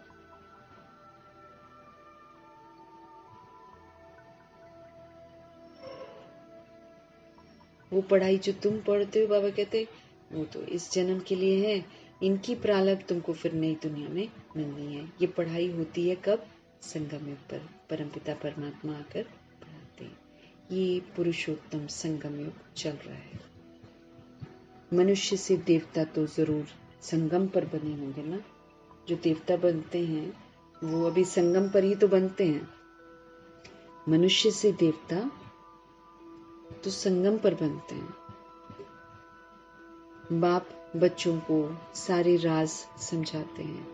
ये भी बाबा जानते हैं कि तुम सारा दिन इस याद में रह नहीं सकेंगे। ये भी बाबा जानते हैं कि सारा दिन हम इस याद में रह नहीं सकेंगे, इम्पॉसिबल है। इसलिए चार्ट रखो, देखो हम कहाँ तक याद में रह सकते हैं। कब कब हम बाबा को याद करते हैं, कब कब फिर ना। इसीलिए प्रभु चिंतन, ज्ञान चिंतन, स्वचिंतन और शुभ चिंतन की विधि बाबा ने बताई है, ताकि हम उसको इंटरेस्टिंग बनाएं। बाबा के साथ सारे संबंध हमारे हों और फिर संबंधों का रस लें, हम इंटरेस्टिंग बनाते ना उनको। और बिन बिन स्वमानों को यूज करें, स्वचिंतन करें, कमियों को खत्म करें। शुभ चिंतन, सभी के लिए शुभ भावना, शुभकामना रखें।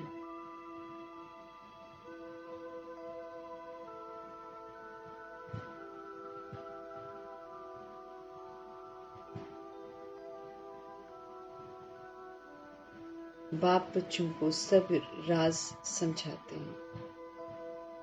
ये पुरुषोत्तम संगम युग है। मनुष्य से देवता तो जरूर संगम पर बने होंगे ना। तो बाप बच्चों को सब राज समझाते हैं। ये भी बाबा जानते हैं तुम सारा दिन तो याद में रह नहीं सकेंगे, इम्पॉसिबल है।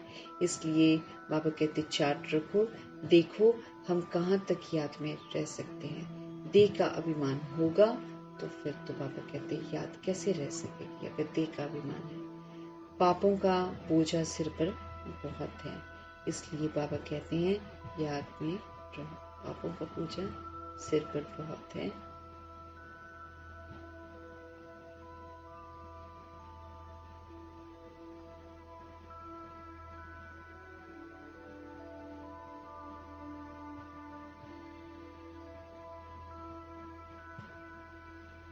बाबा कहते हैं चार्ट रखो और फिर देखो कि हम कहाँ तक याद में रह सकते हैं। देह का अभिमान अगर हमको होगा तो फिर तो हम याद नहीं कर पाएंगे ना। फिर तो देहधारियों को याद करेंगे, रिश्तों को याद करेंगे, दुख देने वालों को याद करेंगे, फिर तो ऐसे करेंगे ना। तो देह अभिमान में आते। पापों का बोझा, फिर से बाबा हमको याद दिला रहे हैं, पापों का बोझा सिर पर बहुत है। इसलिए बाबा कहते हैं अब मेरी याद में रहो। त्रिमूर्ति का चित्र पॉकेट में डाल दो, परंतु तुम घड़ी घड़ी भूल जाते हो। अल्फ को याद करने से बे आदि सब याद आ जाता है। अगर हम बाबा को याद करते हैं तो सब कुछ याद आ जाता है। बे की बादशाही याद आ जाती है, क्या पुरुषार्थ करना वो याद आ जाता है, स्वदर्शन चक्रधारी बनना याद आ जाता है।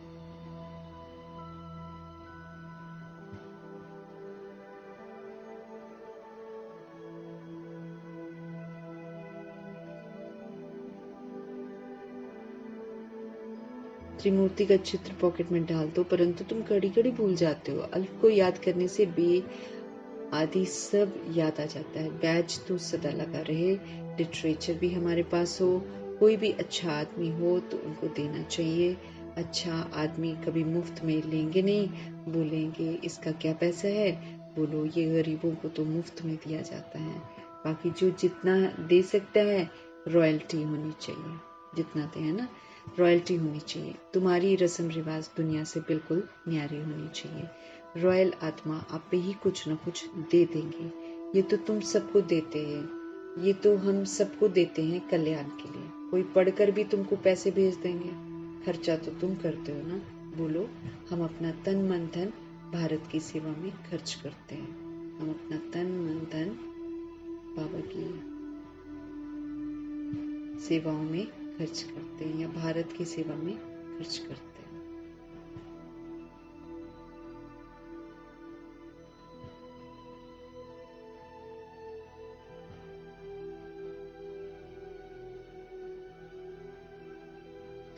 बाबा कहते कोई पढ़कर भी तुमको पैसे भेज देंगे, खर्चा तो तुम करते हो ना।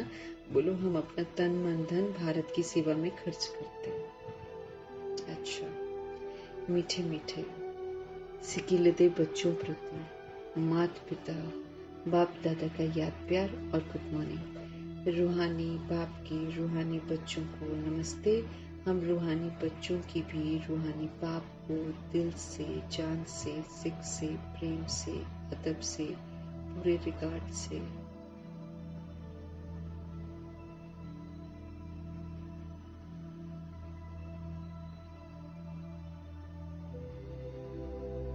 तो हम सब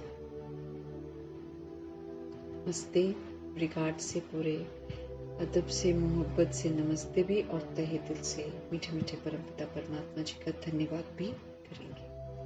धारणा के लिए मुख्य सार है, ये जो बेहद की सरकार है, बेहद की गवर्नमेंट है ना, ईश्वरीय गवर्नमेंट भी तो है, ये बेहद की सरकार को मदद करने के लिए कम से कम 8 घंटा याद में रहने का पुरुषार्थ करना है। अगर हम ज्ञान चिंतन, प्रभु चिंतन, शुभ चिंतन करते जाते हैं, स्वचिंतन करते जाते हैं, भगवान बार बार याद आता है।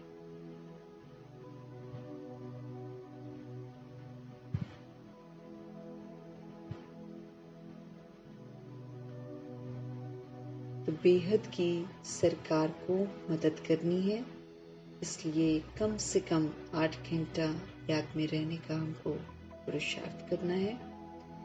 याद में फिर जो माया विघ्न डालती है ना, उससे घबराना नहीं है, अचल अडोल रहकर उसको पार करना है। कमी कमजोरियों को यूज नहीं करना है। इस पुरुषोत्तम संगम युग पर ईश्वरीय संप्रदाय का बन ईश्वर की मत पर चलना है। अगर हम ईश्वरीय संप्रदाय हैं तो हम ईश्वर की मत पर चलते हैं, अदरवाइज नहीं है।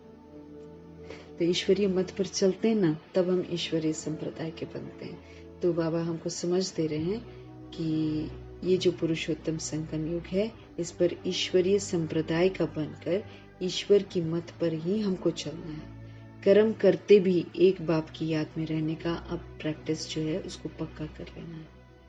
कर्म कर रहे हैं लेकिन हम सब उनकी यादों में रहें।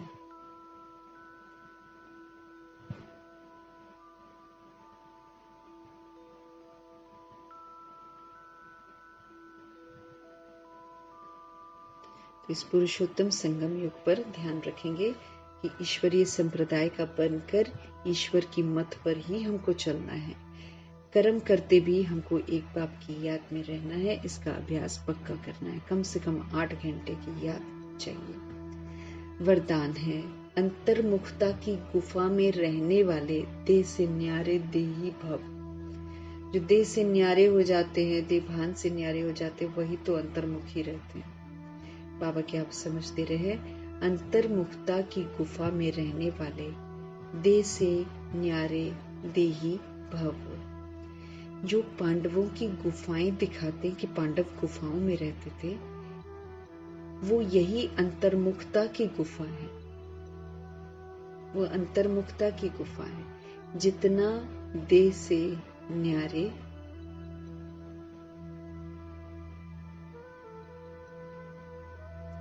तो जितना देह से न्यारे देही रूप में स्थित होने की गुफा में रहते हो, उतना दुनिया के वातावरण से परे हो जाते हो।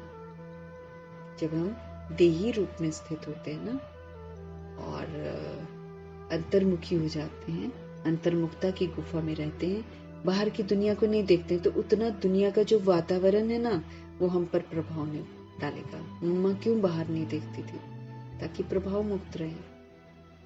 जैसे गुफा के अंदर रहने से बाहर के वातावरण से परे हो जाते हैं। अगर सच की गुफा में जाकर रहो तो बाहर क्या वातावरण है हमको थोड़ी, उससे तो बिल्कुल हम अनजान हो जाते हैं।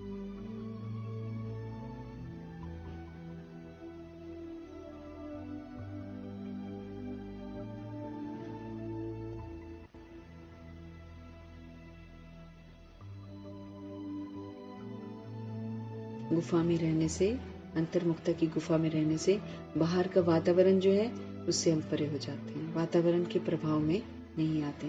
जैसे गुफा के अंदर रहने से बाहर के वातावरण से परे हो जाते हैं ना, ऐसे ये अंतर्मुखता की जो गुफा है ये भी सबसे न्यारा और बाप का प्यारा हमको बना देती है। हमको न्यारा बना देती है और बाप का प्यारा बना देती है। और जो बाप का प्यारा बना है वो तो स्वतः ही सबसे न्यारा हो ही जाता है, वो तो डिटैच हो ही जाता है।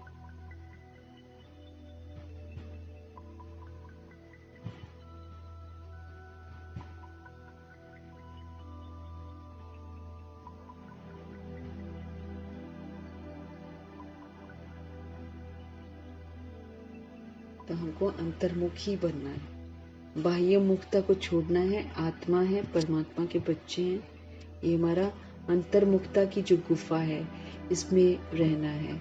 देह से न्यारे देही बनना है। जो बाहर के दुनिया में ज्यादा रहेंगे तो हमको देह अभिमान आता रहेगा।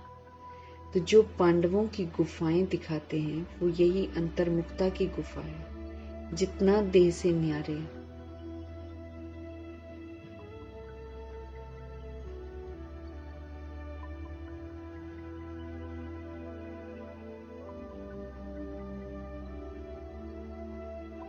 तो अंदर रहेंगे ना। अब कहते देही रूप में स्थित होने से गुफा में रहते हैं ना तो बाहर दुनिया का वातावरण से परे हो जाते हैं। वातावरण का फिर प्रभाव हम पर नहीं पड़ता। अगर बाबा की यादों में है, बाबा के साथ है, वही प्रभु चिंतन, ज्ञान चिंतन, शुभ चिंतन है ना, और स्वचिंतन में जब रहते हैं तो बाहर का प्रभाव फिर हम पर नहीं पड़ता। जैसे गुफा के अंदर रहने से बाहर के वातावरण से परे हो जाते हैं ना, ऐसे ये अंतर्मुखता की भी जो गुफा है ना ये सबसे न्यारी है और बाप का प्यारा बना देती है। और जो बाप का प्यारा है वो स्वतः ही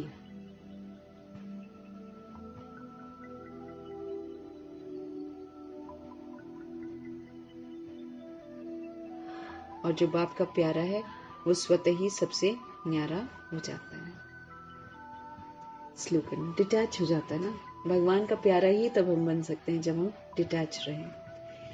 स्लोगन है साधना जो है ना वो बीज है और साधन उसका विस्तार है। साधना बीज है और इस बीज है और साधन जो है उसका विस्तार है।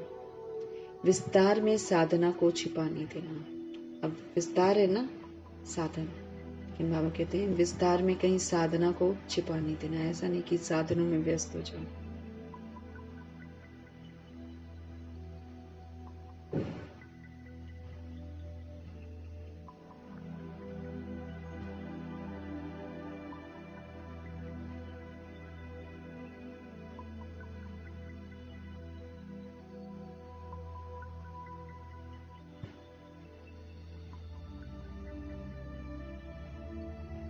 साधना बीज है, साधना तो हमको करनी है, लेकिन साधना जब बीज साधना करते हैं ना तो साधन हमको मिलते हैं, है ना। और साधन उसका विस्तार है। बाबा कहते जब आप साधना करते, ये सारे साधन कब आए हैं? जब बाबा आए हैं तभी तो आए हैं ना। तो साधना जब की है ब्रह्मा जी ने और मम्मा ने तो साधन इतने बने हैं ना, तो साधन उसका विस्तार है। लेकिन बाबा कहते इस विस्तार में खो मत जाना। विस्तार में साधना को कहीं छिपा मत देना। साधना चलती रहे निरंतर।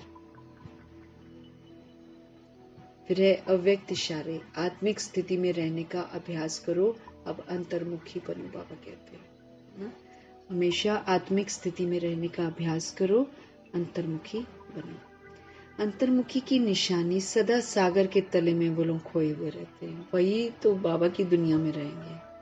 और बाबा की समझाने की गहराइयों में जाएंगे। तो अंतर्मुखी की निशानी ही है कि सदा वो ज्ञान सागर में,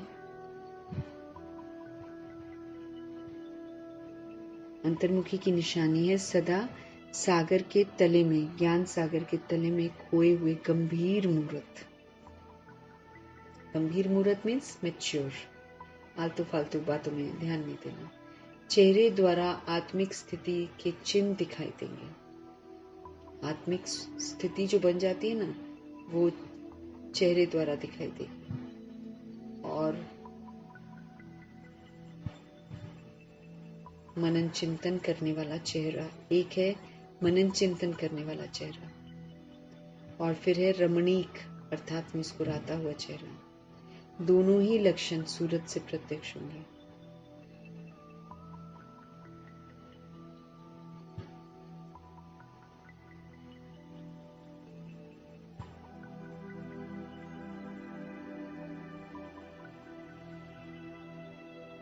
तो एक और मनन चिंतन करने वाला चेहरा और फिर रमणीक चेहरा अर्थात मुस्कुराता हुआ चेहरा। दोनों ही लक्षण सूरत से बिल्कुल प्रत्यक्ष दिखाई देते। दोनों ही लक्षण क्या है? रमणीकता और मुस्कुराहट। तो रमणीकता एंटरटेनिंग ना, इंटरेस्टिंग बनाते जो, तो रमणीक हो जाता है। तो बाबा कहते हैं मनन करने वाला चेहरा और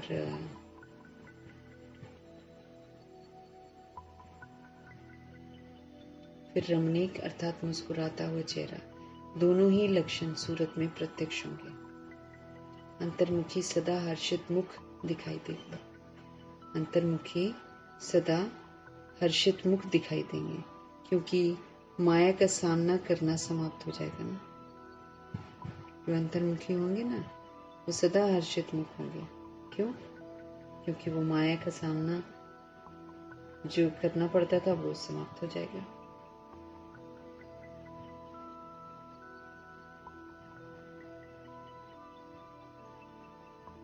तो अंतर्मुखी सदा हर्षित मुख दिखाई देंगे, क्योंकि माया का सामना करना समाप्त हो जाएगा।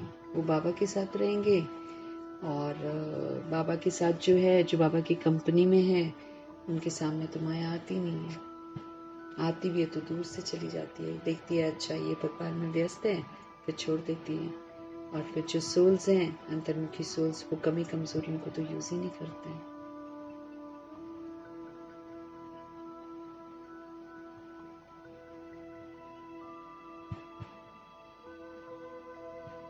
तो अंतर्मुखी सदा हर्षित मुख दिखाई देंगे, क्योंकि माया का सामना करना खत्म। माया ही तो दास बना देती है, उदास बना देती है। तो जब उसका सामना ही करना समाप्त हो जाएगा, क्योंकि अंतर्मुखी आत्मा, मम्मा बाबा कहाँ युद्ध कर रहा है उन्होंने माया से, सदा हाँ जी हाँ जी हाँ जी हाँ जी कहकर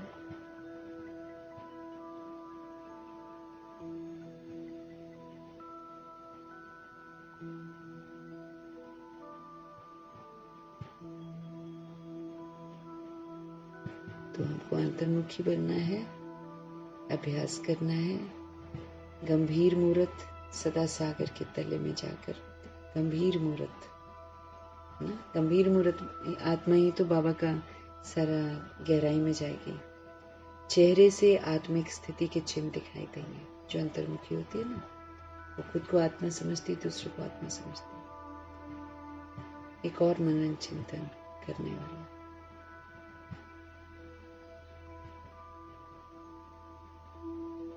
मनन चिंतन करने वाला चेहरा, फिर रमणीक मुस्कुराता हुआ चेहरा। दोनों ही लक्षण सूरत से प्रत्यक्ष दिखाई।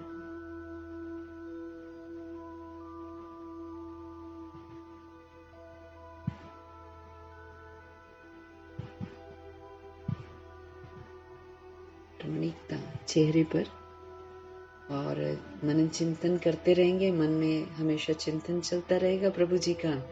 तो चेहरा और फिर रमणीक बाबा कहते हैं अर्थात मुस्कुराता हुआ चेहरा। दोनों ही लक्षण सूरत से बिल्कुल दिखाई देंगे। सच्चाई का पाथ है ना, ये बाबा का रास्ता सच्चाई का है। जब हम सच्चाई से चलते हैं, सारी सच्चाई फिर चलन में दिखाई देती है, छिपती थोड़ी है। नहीं चलेंगे वो भी दिखाई देगा। अंतर्मुखी हमेशा हैप्पी रहता है क्योंकि वो बाबा के साथ रहता है और माया का सामना करना समाप्त हो जाता है। जो बाबा के साथ है उसके पास माया नहीं आएगी। मीठे परमपिता परमात्मा जी का हम धन्यवाद करेंगे। ब्रह्मा माँ का धन्यवाद, जगदम्बा माँ का धन्यवाद, अष्ट रत्नों का धन्यवाद, नवग्रहों का धन्यवाद, एडवांस पार्टी की सारी सोल्स का धन्यवाद, बची हुई जितनी भी सोल्स हैं 16,108 करोड़ आत्माओं में से सभी का धन्यवाद करेंगे।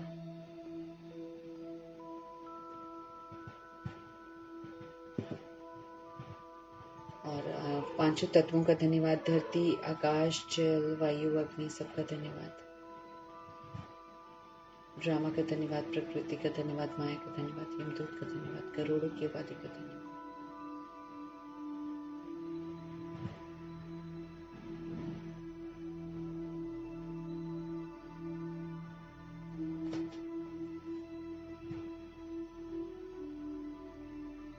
साथ में रहने वाली सोल्स का धन्यवाद, सहयोगी आत्माओं का धन्यवाद, साधनों का धन्यवाद, साधन बनाने वालों का धन्यवाद,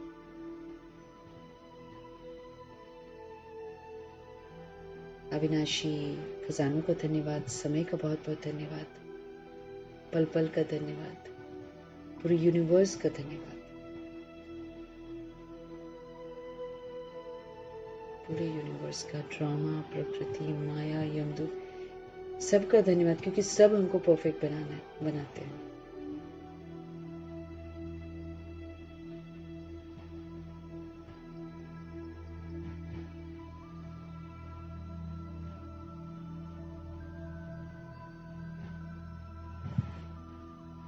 और फिर आप सभी सोल्स का धन्यवाद और फिर सृष्टि की जो मेहमान नवाजी है उसका तहे दिल से धन्यवाद करेंगे। अपनी तरफ से भी धन्यवाद करेंगे और विश्व की सारी आत्माओं की तरफ से भी हम धन्यवाद करेंगे। धन्यवाद करते हुए